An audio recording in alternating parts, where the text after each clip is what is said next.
JEE mains 2019 का ये question है डिटरमिनेंट चैप्टर का। इसमें ये बता दिया है कि सिस्टम ऑफ लीनियर इक्वेशन ये जो दे रखी है उसमें ये बताना है कि इनफाइनाइटली मैनी सॉल्यूशन होंगे, मतलब ऑप्शन अपने को चेक करने हैं, या नो सॉल्यूशन या यूनिक सॉल्यूशन, जो भी है यहाँ पे दिया है ऑप्शन वो चेक करना है। यहाँ पर ये ग्रेटेस्ट इंटीजर एक्स डिनोट कर रहा है, तो इसके लिए हम क्या कर रहे हैं कि अगर इनफाइनाइट सॉल्यूशन की बात करें तो डेल्टा इक्वल्स टू 0 होगा, क्योंकि ये होमोजेनियस इक्वेशन है। तो delta equals to 0 for infinite solution, delta equals to 0। तो ये हो जाएगा determinant greatest integer of sine theta minus cos theta का ग्रेटेस्ट इंटीजर, और ये है कॉट थीटा इसका ग्रेटेस्ट इंटीजर, और 1 इक्वल्स टू 0।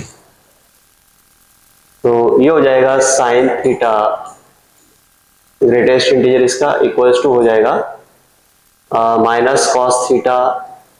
का ग्रेटेस्ट इंटीजर और इनटू कॉट थीटा का ग्रेटेस्ट इंटीजर, ये आ जाएगा।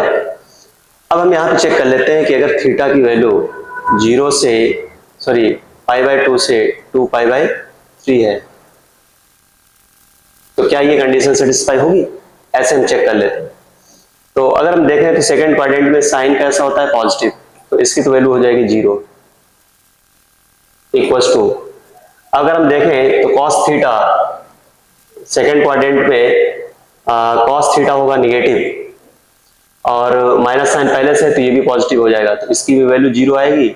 और ये फिर कुछ भी आए तो ये 0 ही रहेगा, मतलब सेटिस्फाई हो रहा है। तो 0 अगर थीटा की वैल्यू π/2 से 2π/3 है तो ये डेल्टा की वैल्यू क्या हो जाएगी, इसमें 0 आ जाएगी, तो इनफाइनाइट सॉल्यूशन हो जाएंगे। लेकिन यहां पर इसमें और भी दिया है π से 7 π/6, अगर थीटा की वैल्यू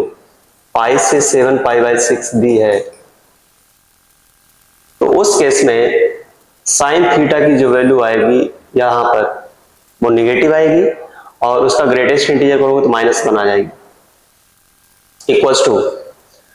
अब सेकेंड क्वाड्रेंट में कॉस कैसा होता है,